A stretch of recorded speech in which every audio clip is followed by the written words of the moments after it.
Mendan 7-bo'yin umurtqasida xolmik образоваться qilgan. Ularning bo'ynilari kalta bo'lib, boshlari oldinga ketib qolgan. Men shu holatda uy sharoitida davolash yo'lini o'rgatmoqchiman. Lekin bunaqa bo'yin kalta bo'lib, bosh oldinga ketib, xolmik boshlandimi, обязательно osteopat ko'rigiga olib keling. Bizning osteo sentrimizda bunaqa problema bilan kelganlarni juda ham ko'pchiligini davolayapmiz. Birinchi bo'lib, yelkalarimizdagi напряженияni yetishimiz kerak. Yaxshilab sutlarimizni massировать qilamiz.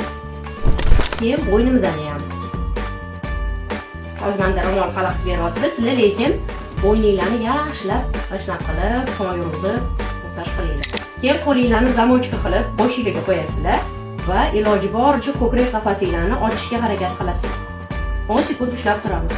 Yuz sochiqni olamiz, ikkita chetidan yaxshilab tortib, iloji boricha qo'limizni orqaroq qilib, shu harakatni 20 marta takrorlaymiz.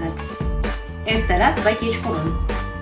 Bo'ynimizni iloji boricha ko'proq tortib 10-15 sekund ushlab turamiz. Yog'ini ham xuddi shunaqa 10-15 sekund ushlab turamiz.